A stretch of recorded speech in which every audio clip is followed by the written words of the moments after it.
Hello students. So here we go with a problem from isometric projection, problem number 30. Okay, so where they have given the front and top view of the combination of the solids, and we need to understand by looking at the dimensions. So what are these solids are, and what are the dimensions corresponding to those solids, and which are the solid which are coming maybe from bottom to the top or top to the bottom. Okay, so now when you see here, okay, so what we can see here, the first one they have given pi 70. So pi is nothing but corresponding to the circle. Okay, so and corresponding to that one, the height they have given is a 15. So it's a cylindrical slab. Okay, so two circles, okay, which are of a same size, which are at a distance of 15 millimeter. So that is nothing but the first solid which we are going to have at the bottom is a cylindrical slab. Okay, so what are the dimensions? So pi 70 and 15. Okay, the next coming to the next solid, so they have given the square symbol. Okay, so square of 35 and the height is 20. So the next one is a square slab. Square slab. Okay, so square of size 35 and the height they have given it's a 20. Okay, so that's how exactly you need to understand. Okay, you need to be careful about the symbols what they are going to specify here. And the third one is the smallest, which is at the inside. Again they have given a square symbol. Okay, a square of 20 and the height 30. It's a square prism. Square prism. Okay, so this is how exactly we go from bottom to the top. Okay, so first solid, so it's a circle, so it's a cylindrical slab of pi 70, height 15. The next solid is a square slab 35 by 20, and the next one is a square prism of 20 by 30. Okay, so once you know like what are the solids which are going to come at the bottom and the top. Okay, so as usual, the first thing is to have a horizontal line. Okay, so take any one point here. Okay, the first thing, to have a cylindrical slab of a pi 70, we need to have a square of 70. Square of 70. So 1 2 3 4 5 6 7. 1 2 3 4 5 6 7. 1 2 3 4 5 6 7. Okay, so just join with the thin lines in order to get a square to construct a circle in the isometric view, which looks like an ellipse. Okay, so once we draw the square, next thing is a diagonal. Okay, locating the midpoints 35. So 1 2 3 35. So 1 2 3 35. 1 2 3 35. Okay, so then join the midpoint to the corner near to you.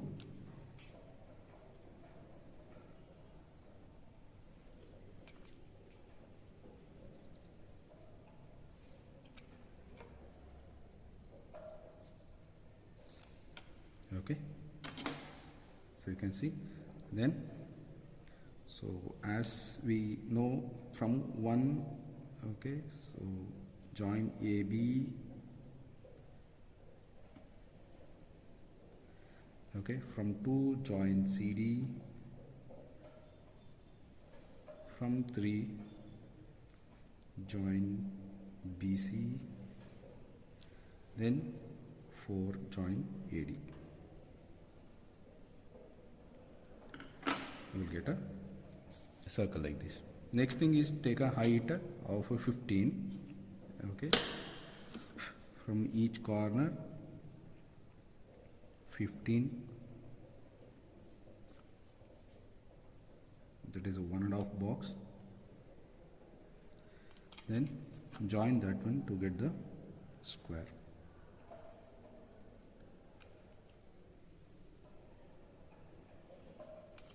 Okay, so now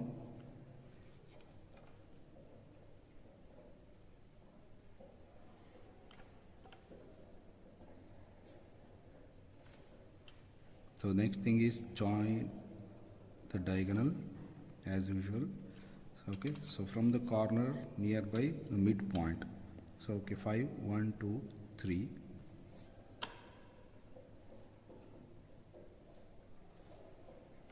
From corner 5, 1, 2, 3. Okay, so here just have only 2 lines, those more than enough in order to construct the circle. Okay, so we got a one more square and diagonal and corner nearby midpoint of the opposite line. Then again from here, so careful about the centers, draw the arc. So 1,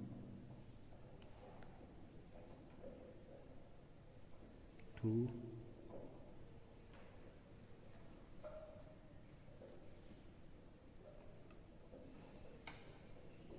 3, then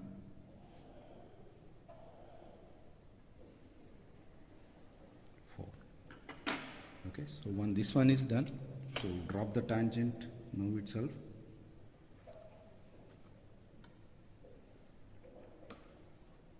One and two.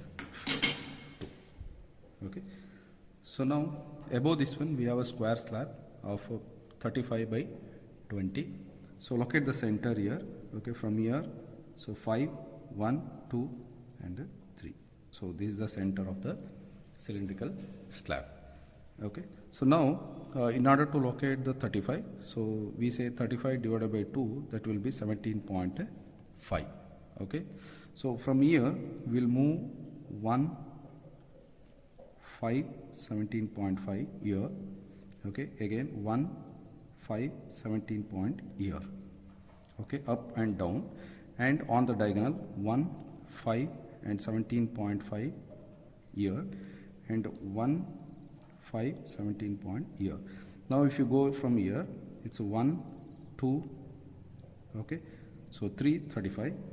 Okay, so from here, so it is 7.5, okay, 17.5, 27.5, and again 35. Okay, so 27.5, 7.5, so it is a 35. Okay, so similarly from here 7.5, 17.5, 27.5 plus 7.5, 35. Okay, like that you can move. Okay, so we'll see once again from the center. So it's half of the 35, that is 17.5. Okay, so 17.5. So 17.5, 17.5. Okay, so now join this one.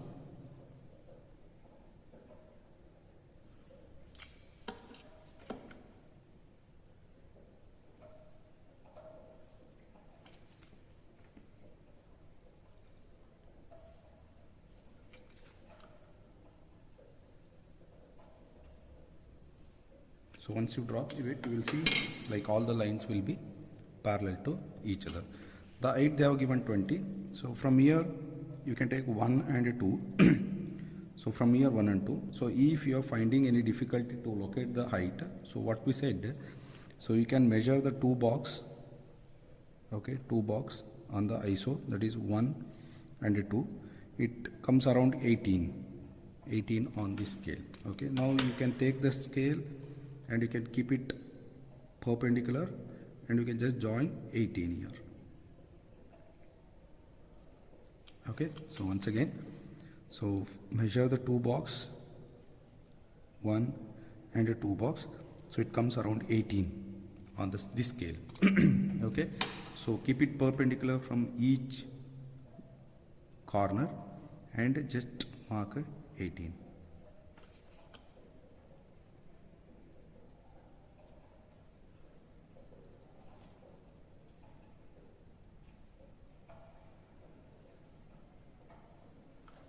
Okay, now you can check it out, all the lines will run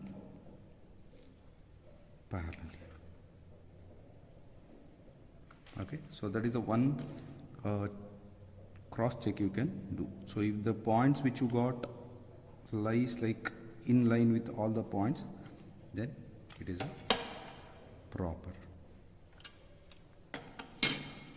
Okay, So now above this one, so we need to have a square of 20. So to locate the center, already we know. Okay, so from here we moved 117. Okay, so from here we have taken 20. Okay, so if you want, you can just drop a diagonal here for this and this. So you will get at the same point. Okay, so once you get the center, so we need to have a square of 20 here. So from the center, so it is 20 divided by 2, that is a 10, that is one box. So one box, one box, one box and a one box. So you can easily find out there is a square of 20 easily. Okay, and the height they have given 30. So from here keep a scale perpendicular. So 1, 2, 3. Okay, so 1, 2, 3, and from here it's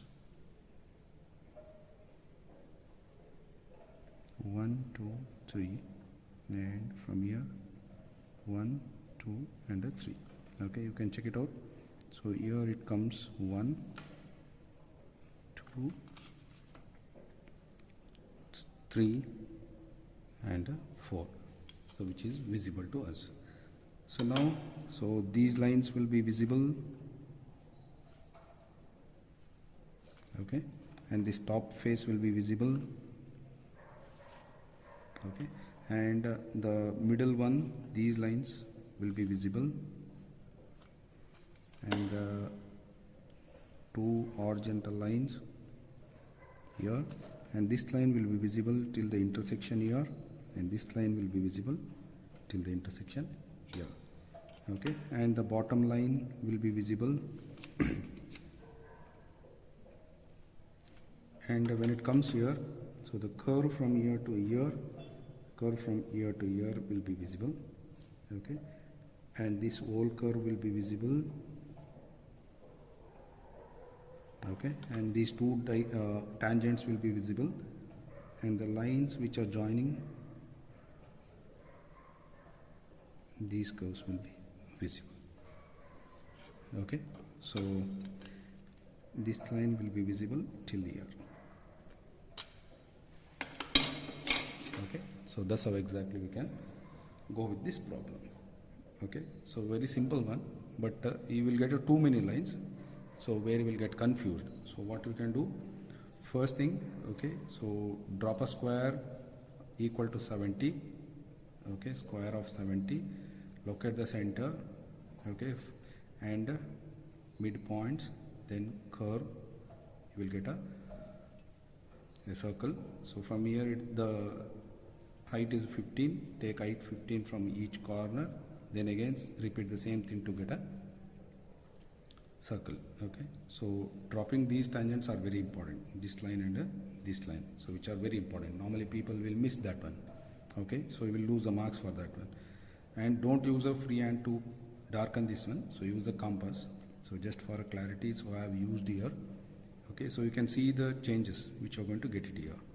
Okay, and inscribing a square above this one is not a big issue, because already we know how to construct the squares in that one. Okay, so this is a problem number 30. Okay, you can just see it here. Even the problem number 31. Okay, so we are going to take up in the next video. So so you can see here it's a cylinder 70, but here it's a square slab of 70. Above that one we are going to have a cylinder, then above that one we are going to have a square. Okay, it's like a different combination. Okay, that we'll see it in the next video. So thank you.